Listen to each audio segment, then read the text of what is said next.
Don't sue me, bro. I have not. Hey, how is everyone?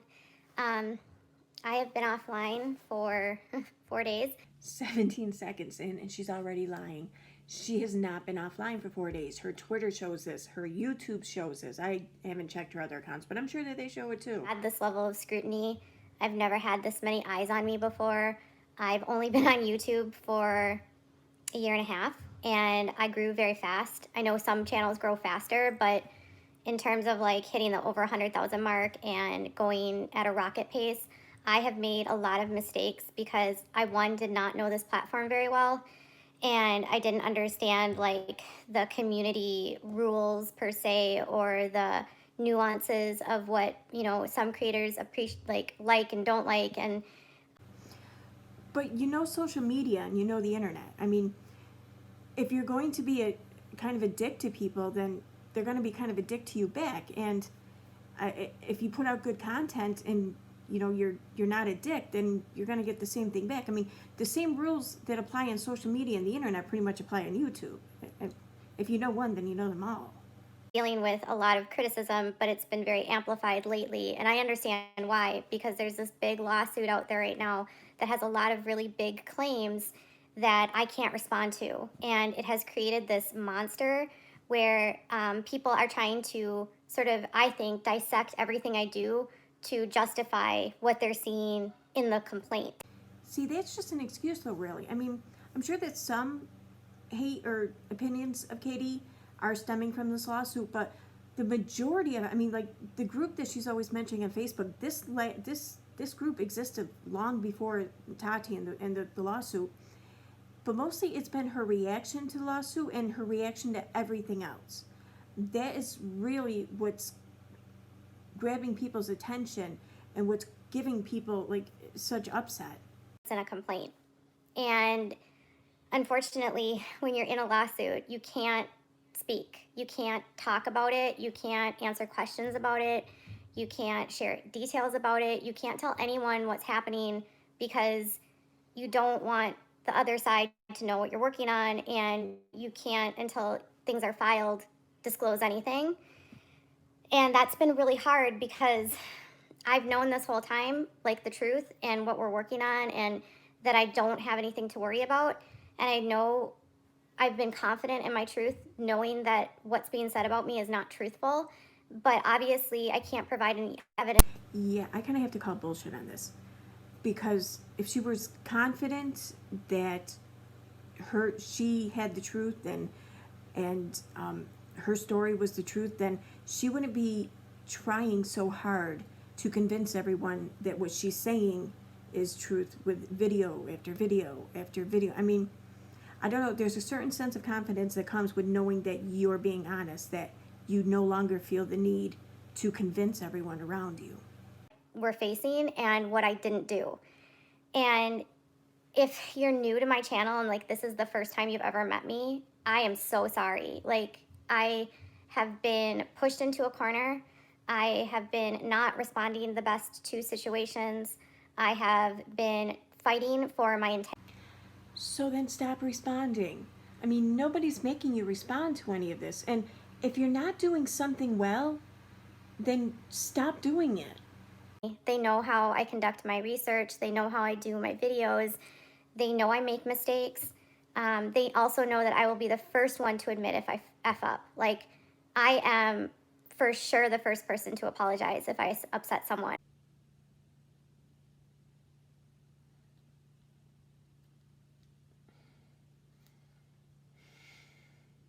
Navigate all these voices that I was not used to hearing. I came from the writing world, and so like in the writing world, they always say like don't listen to comments.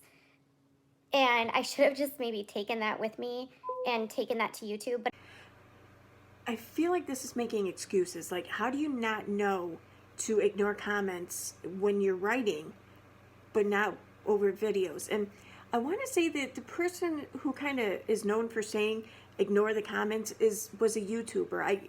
I could be wrong about that, but I don't know. Somebody let me know. to, parenting a child that has disabilities, I have tried to bring myself to the platform while I tell stories, and also be mindful of how, when I'm talking about stories, that I am cognizant of who I'm speaking about and know that the people that I'm speaking about could watch this stuff, you know? And I think Really? So, were you being mindful of this when you were covering Micah Stauffer and accusing her of human trafficking and sending all kinds of hate in your troll army and everything against her? Because, you know, this has bothered me for a while about your coverage there. I remember when you used to write it for the vaccine community there, or for the anti-pseudoscience community there, and you used to write against the autism cures or the pseudoscience and stuff. And you even covered a few stories where parents ended up harming or even killed their autistic children. So, and I guarantee you, like most everyone else, there was at least one moment where you sat there and you questioned, why didn't they just give the kid up for adoption instead of harming that child? So here you have a parent who, for granted, never should have adopted this child and absolutely had shortcomings and could not handle this. But she was admitting her shortcomings and that she couldn't handle this. So, and she was doing something knowing that it was going to destroy her reputation, but still knowing that she could not properly care for this child. She gave this child, or arranged for this child to go to a home with people who could properly care for him. So why is it then that we wonder, why didn't these parents just give their children away? But yet when one of these parents does exactly that, you want to send all kinds of hate and ruin their lives and ruin their livelihood for the rest of their children. I mean, was that what you mean by being mindful of people reading your stories? I get that what she did angered a lot of people, and I understand that. I'm not taking away from that. I'm just saying, if we want to see less children harmed by parents who are incapable of the proper care, then maybe we shouldn't demonize them for admitting when they're improper of the or incapable of the proper care. especially like when I was still writing, there's this clip going around of me talking about my research for an article that I was writing, and it's being used to paint me as a stalker. But I was actually doing research for an investigative piece that I was writing at the time for an outlet that I was working for. So when I was on my live stream, which literally probably had like 10 people in the chat, I was just talking about how I had gotten a lot of leads and I was following all these different directions. And a lot of the leads ended up being just like dead. You know, like if anyone is a writer, they know that you sometimes end up on a dead end or a dead lead. Coming There's a saying that if you look hard enough for something, you're going to end up finding it, and that's what happened when you were researching into everything in that video. You couldn't find anything in her background, so then you went and searched her husband's, which what kind of undead end did you expect to find there? I mean, you were saying dot all your I's and cross your T's. What T's and I's needed to be crossed in researching her husband's teenage criminal record? I mean, it's just going a little too far. I mean, like, even for an investigative journalist, that would be kind of pushing the boundaries. But for a YouTube content or a T channel or drama channel, whatever, that's definitely going too far. not digging into anything or, you know, going to people's houses or talking to people's friends. It was nothing at all. So, you know, and it was all settled, to be honest. So when this all came out, it was kind of shocking because one, that article has not been online for a long time. And it's been a long time since it was published, and I made corrections right away. And all of this will be shown when we actually present. Yep. Why hasn't that article been online for a long time? In fact, why has your entire blog history been removed from Pathos? I would love to know why that is. I would love it. Why don't you do a video explaining why that happened? Or if not, if anyone else out there knows what happened, I would love to hear about it. Story. But I shared that, and now it's kind of being used against me in a way without context. And I'm starting to realize that a lot of things are being shared that I've said without context. And I'm not used to that. I'm not used to having someone take a 10-second clip and then present that as if I said something when it's really not what I said or how I said it or the whole scheme of what I said. I think What do you mean you're not used to people taking clips and showing just clips of your videos? I mean, eh, to my knowledge, people have been doing this like since you've been on YouTube pretty much. Um, and if something's taken out of context, then show us the context. If it's a video that's not up anymore, then re-upload the video. Show us how we're wrong. If I got something wrong and something out of context, please educate me. did feedback from my community help me realize the mistakes I was making? Yes, 1,000,000%. And I think a lot of my subscribers would tell you that I have changed and grown, and I've realized with this platform comes a great responsibility in how I report things. So I've always tried to stick to being objective, being When did you realize this responsibility? I mean, was it after Dramageddon? Was it after the whole non sequitur show nonsense? Was it after Amber Portwood or Janelle or Micah or Sophie? Or, I mean, when? Because I see no, throughout your history and reporting, I see no like fork in your pathway that shows you made any kind of realization. a balance in any of the reporting. It's like automatically I'm all bad. And so I have PTSD. And so coming from this place of when you feel like the world is against you and you have PTSD, you get into this like fight or flight mode where you feel like everyone is going to hurt you. And so you either like fight, flight, or freeze. And I found myself at times freezing, at times running away, and sometimes just like fighting because I literally felt like no one believed me, no one cared what my side of the story was, nobody wanted to hear my side. And that still kind of is the part that gets to me, is that there's all these videos being made about me and yet nobody has actually come to me for my side. No one said asked me questions to clarify before uploading videos about me that are very dangerous. Most of the videos being made about you already include your words. I mean, it's your media, your social media, your YouTube media, video clips, whatever. But beyond that, no one owes you if to hear your side. No one owes you an ear for you to explain things away. I mean, it's up to you. You have a platform of over 100,000 people. You can tell your side. No one owes you a chance to do that. You can do it yourself. Literally accusing me of crimes, which is really serious. Like if in my opinion, if you're going to go on your channel and accuse someone of a crime, you should for sure have evidence that a crime has been committed, or you should for sure like have more than a 10-second clip and an assumption. So, did you have proof when you accused Micah of human trafficking? Or did you have proof when you turned Amber Portwood into her probation officer? Because you claimed that she threatened to fly to Minnesota to your house to get you or whatever.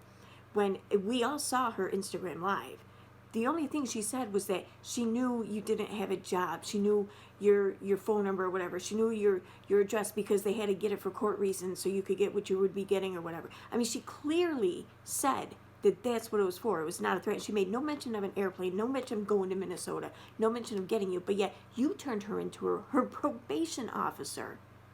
And then you have all these other creators that are just sort of like dogpiling on it, not reaching out to me, not asking me for any sort of clarification, refusing to work with me privately if I ask them to correct things. There's been so many videos that have gone out that have literally had the fault.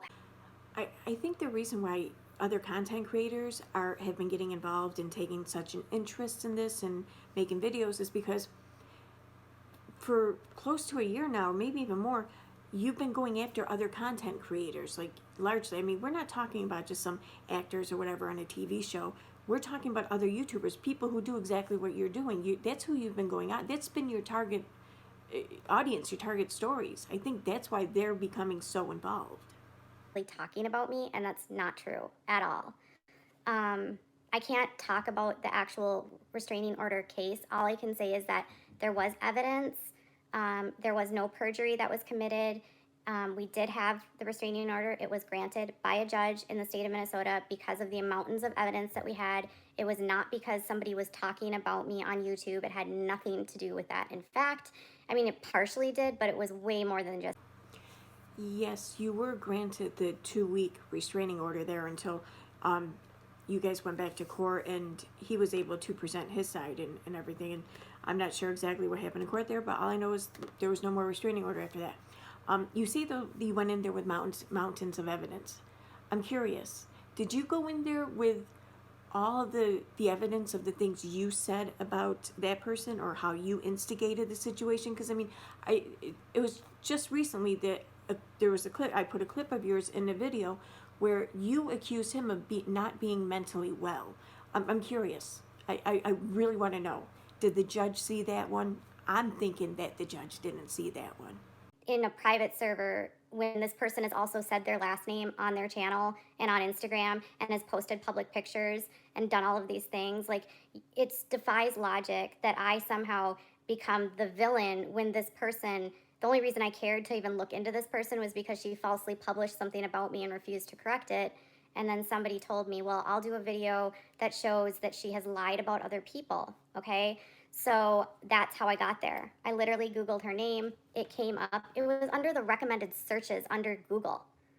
Google told me to go to this website. She doesn't have to do what you tell her to do. She doesn't have to give you an ear. She doesn't have to correct things that you want her to correct. I mean, and because she didn't want to do what you wanted her to do, you then went out looking for information that would be damning to her to share with someone for the purpose of making a video that you have already predetermined to show her in a negative light. Not, you weren't looking for information to look into her more to figure out maybe is this a pattern for her. You don't know. Let's see what information tells you. No, you went out there with bias already, and you were looking to confirm that. And not for nothing, Google tells me to go to porn sites sometimes. It doesn't mean I do it. What would you do? So I literally Googled her to see who she was. That's how I got there. And then I shared a link, not seeing that her full name was in there, to the creator who said he was making a video about her, because he promised me he was making a video about her. And it wasn't like a takedown video of her. It was more like a response. Like, I didn't want to do a response. I didn't want to get into a fight. What do you mean this wasn't a takedown video? You just said a moment ago that this content creator was making this video to show allegedly how she's done this to other people. And of course, you didn't want to do it. I mean, you wanted someone else to fight your battle for you. All I wanted her to do was to correct the video. She wouldn't, which is weird. If you know factually that you got something wrong and someone's telling you to correct it editorially, you should typically want to correct any mistruth that you're putting out on your platform if you don't want to be appearing biased. So when she wouldn't do that, I had to speak to my YouTube manager, who then said reach out to her and ask her and let her know that what she got was wrong and that you'd like her to remove the video, and that, let her know that YouTube is like, you've talked to YouTube about this, that kind of thing. And I did. And instead of, responding and saying, oh, great, yes, I got this wrong, instead she berated me and threatened me. And then she published the private email that I sent to her that I told her she did not have the consent to publish. It's not at all weird that she didn't do what you wanted her to do. And why is it that you have ownership over the email? I mean, you sent it to her. So wouldn't at least ownership be half hers? I mean, you wrote the email, you sent it to her, you gave her your words, and they showed up in her inbox. How is it that you have all copyright rights to this email, but she has none? Oh, where was this threat? I mean, she mocked you in her video, but I didn't see her threaten you at all. If anything, I saw you threaten her with reports of harassment and with your YouTube manager. Was posted this out there, and it's contributing to people believing that I lie about everything, and it's accusing me of a crime. It's accusing me of perjury, which is a big deal. And it just, when that person wouldn't respond and then instead goes onto her channel to humiliate me again and calling me it gets worse, and basically at that point I would say it's harassment. If I'm telling you got it wrong, I'm asking you to correct it or to remove the video, and you won't. And then your response is to further expose me, to humiliate me, to make more money off my name. It's just. So you continue to try to contact her, and she's not responding. You even just said that. So then you try to sick your YouTube manager on her, and you keep coming at her, telling her either change it or take the video down. And yet, when she discusses your behavior, somehow she's harassing you. Who does that? Who creates their own mess by uploading a video, creates their own chaos through business transactions, through treating creators poorly, for getting involved with people, who has their own problematic history, who has a zillion reasons for why they're not on YouTube, who has who has blamed all these other people for her problems, and suddenly I'm the person that caused all of these issues?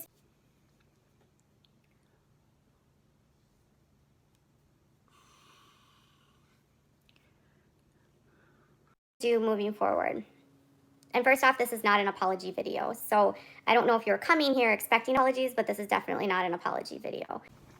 No shit, it's not an apology video. You actually haven't done an apology video yet. Strike those channels. I issued a privacy complaint because they published an email that they did not have the consent to publish that contained my private business information. And business information is private. Like, even though I have a public platform, what I'm doing offline in my business is not for. It's not a copyright strike, but it is kind of a strike, because from my understanding, and correct me if I'm wrong, because you did this, the people who you sent this privacy complaint or strike out towards, they have to either remove the content in which you're complaining about, or just take the video down. So yeah, it kind of is, because it's affecting whether or not people see their content, see their work. You're controlling that. You're holding this over their head. And like, it's a privacy violation. We shouldn't be publishing private conversations we're not privy to. If you were a party to that, maybe, but even then, she didn't have the permission to publish it, because I said she did not have my consent. And I said, if you publish this, it's going to prove to me that you're doing this to harass me. And she proved my point. She didn't need your consent to publish an email that her own email. And not for nothing, you telling her that if you take this information that I'm giving you and you do X with this, well, then that tells me Y. I mean, you're manufacturing this whole slight against you. I would never want people to go through what I've gone through in the last year. I have had my neighbors contacted. I have had cops show up at my house. I have had, my husband's employer been called. This one. I have no doubt that your husband's employer was contacted. However, it's not at all likely that it was by who you would call your haters. It's almost positively they were contacted by your supporters, because if you remember back then, you blamed the reason for your husband being laid off was due to discrimination against your son because of his high healthcare costs. And then you even went on to accuse the CEO of rewarding himself while pretty much giving all the other employees a shaft. So, yeah. And you told this to a lot of your supporters. So, I mean, yeah, I guarantee you a good amount of them probably reached out to that company and the CEO himself with some choice words. If any of your haters did contact the company or the CEO, it was probably to give them a heads up of the hate that was coming their way. Stopped. He was the one that told me to reach out to Creepshow to begin with. So part of me just wonders if Unirock all along was trying to facilitate a conflict between Creepshow and I for views, which happens all the time. Like, I'm starting to think that he was in her ear as well as me being in my ear, and that the two of us, he was feeding her stuff, telling her one thing and telling me another thing. I mean, he's telling me I'm going to make this video that shows that she's lying about other creators, and then he's also telling her things.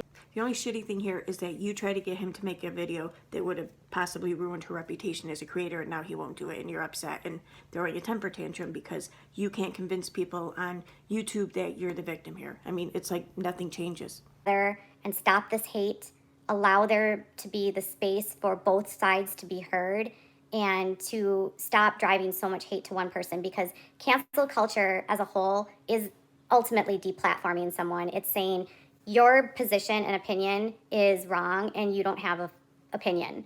And then it cancels out anyone that wants to speak that doesn't agree with that, so that only the overriding negative opinion can exist. And when you invalidate a whole set of people that don't feel that way, you are getting rid of free speech. We need to allow our audiences to have both sides of a story, and not just live on one side and try to take something from someone because you don't agree with. I'm out.